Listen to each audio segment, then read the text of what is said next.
If you could tell us who you are and where you are right now, and what do you do for a living or in life in general?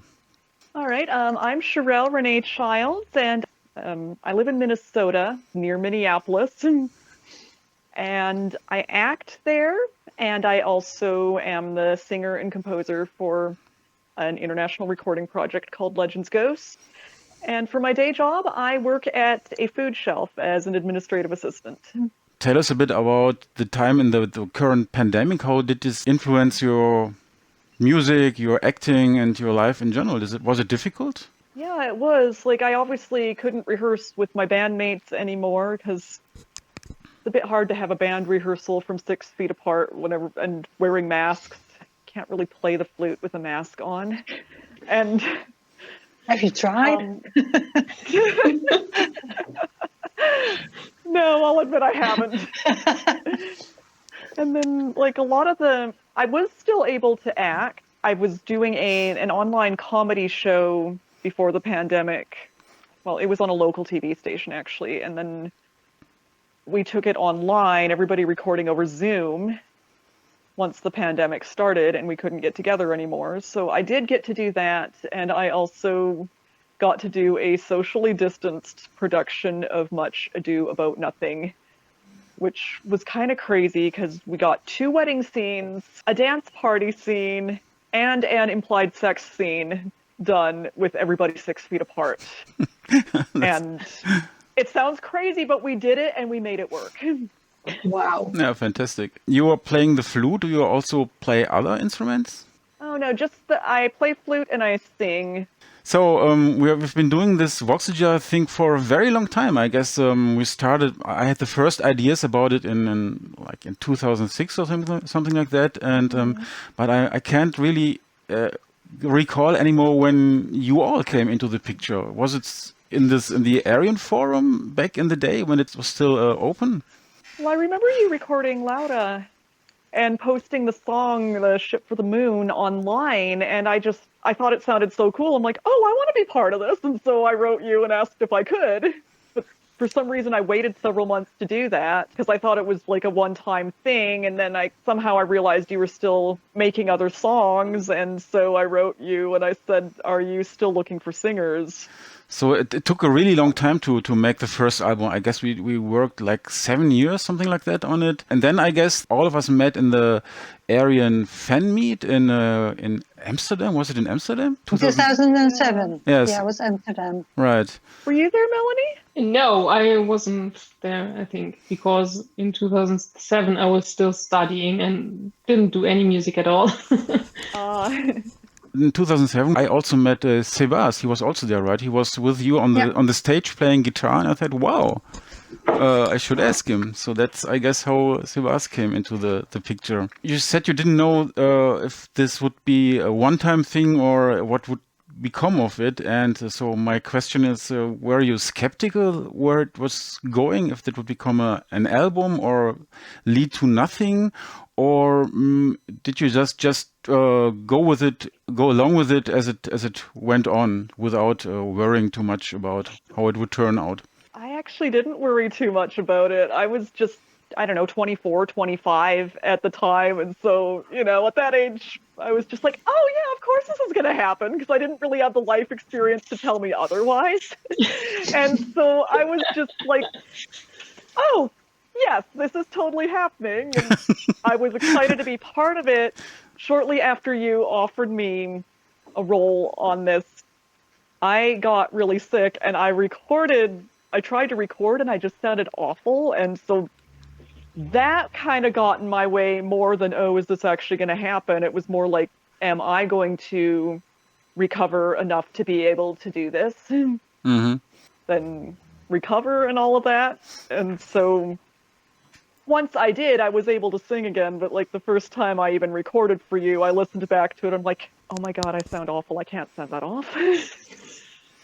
Yeah, I guess that's often the first reaction that you have when you listen to your own stuff. So I guess it happens to most of us. What else? I guess, Cheryl, that you never played one of the games, right? So of these X games, I think you're not I a haven't. gamer, are you?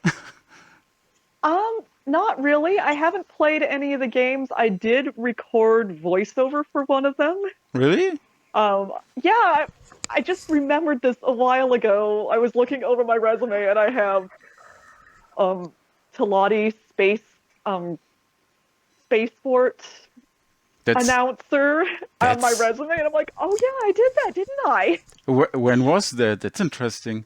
You're the one who got.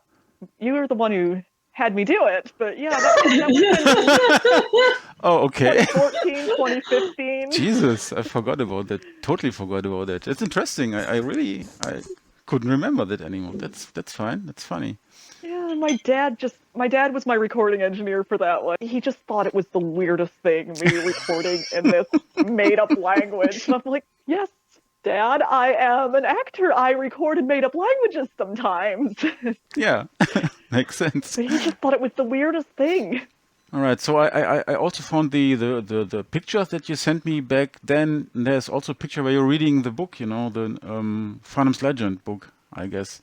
So I Oh, have one yes. of those. So do you still have the book in your shelf somewhere? I moved a while ago and I had a box of a lot of my favorite books. And when I moved to my new place, I was like, well, that's funny. I can't find half my books. And I have not found them since. I have had people look for them for me. And I'm beginning to think that that book was in that box. Ah, okay. Yeah. But yeah, I've read it a couple times to understand my character better, and I really liked it. What's your favorite music? Is it still Aryan or is it has it changed so much? I still really like Arion, but also in the time since then, I've kind of gotten into like some more punk cabaret kind of stuff, and like I still love metal. Like I listen to Nightwish and Arion and Within Temptation, all those bands quite a bit. But like I've also kind of started listening to like Dresden Dolls, Katzenjammer, like bands like that, and punk cabaret stuff and steampunk and like all this other really kind of obscure but still really cool stuff.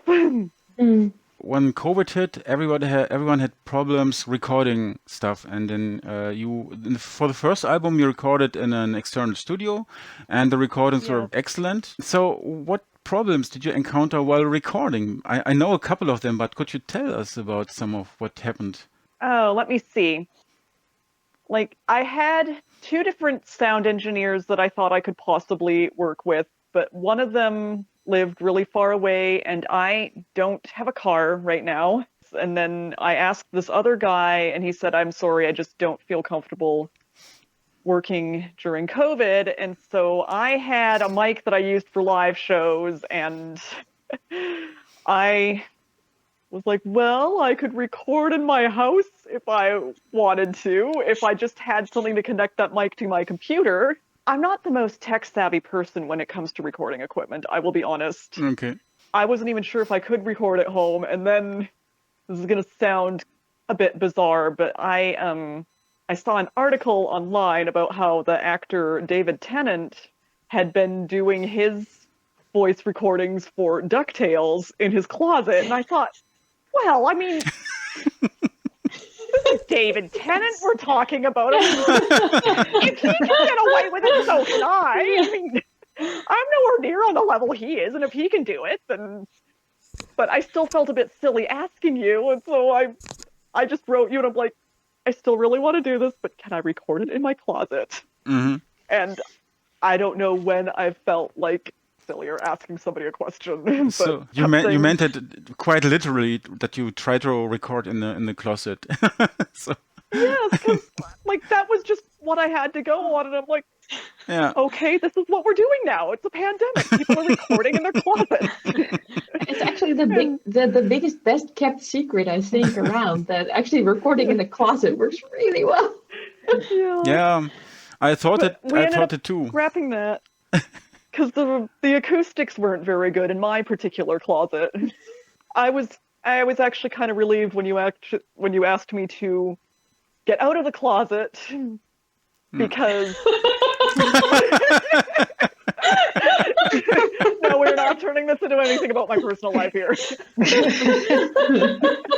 I was very relieved when you asked me to not record in the closet and just stand outside of it, because then I could actually stand up and sing and not be squished into this tiny little space.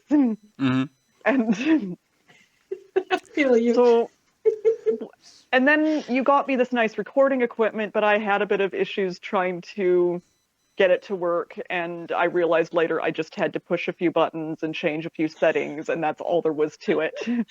Yeah. So the first recording that you actually sent, I guess you recorded it from a distance, and I was like, "What in heaven's name is happening here?" Yeah. Because it was really, really bad. It was so bad. I just didn't change the settings so that the mic you gave me would be the one I was using. It was the mic on my dinosaur laptop. and so once I figured that out, it's like, oh, I just have to go and change the settings so that the computer knows to use the nice fancy mic that I just got. And We figured it out in the next recording, so all is well. So recording in a closet or in the apartment can be good, but it can also be bad. It depends on how loud you're singing, what corner you're singing. So it's it can be difficult, you know. So, but it worked out in the end. the crazy thing about that is, like, I actually, at the time, I was living with roommates, and both of my roommates had young children, which they would frequently bring over, and like, there could be a bunch of kids raising hell in the living room while I was doing those recordings, and I'd just always be like, oh no, I hope that doesn't come through. But somehow that mic just picked up my voice. Like, that is a good mic you got me. So your character Nopileos in the first novel, it's revealed that she's a female character. Yes. But everybody refers to her as he, because nobody actually knows if there is a gender with Teladi. So it felt naturally to actually to cast some a woman for the role. And I wonder if you can somehow identify with this alien creature Nopileos somehow. Oh yeah, like, I mean, did you like him? obviously- Her? Oh, She Yes, liked the sissing, I remember. Yeah. yes, I definitely liked playing Nopileos. She's actually one of the favorite characters that I've played. Like, when I did this again, I was just like, oh yes, I get to play her again. And that's part of the reason I dared to ask you if I could record in my closet. But I kind of like what I like about her is she's been raised in this society where pretty much from birth, it's just drilled into their head, it's all about profit. But she just does not identify with that. And she ends up going off and having adventures. And like, I think all of us on some level can just kind of relate to not identifying with some aspect of the society we're raised in, because like everybody, I think everybody has something that just makes them go, wait, what? And for her, it's not just that one thing, it's like everything she's ever been taught. The question remaining is that with Nopileos, she is destined in a way to be the CEO of the Teladian company at some point. But the question is, which is still open, will she do it? What do you think? Will she be the CEO? I don't think she will be, because, I mean, she does end up starting a nonprofit or whatever. Or I could also see her becoming the CEO, but on her own terms. Because she very much likes to do things on her own terms. And I could see her maybe taking that role, but like flipping it on its head and maybe making it more humanitarian, maybe making it more artistic. Well, she's not really artistic, but like I could see her exploring that side of herself. Okay, I guess that was pretty quick.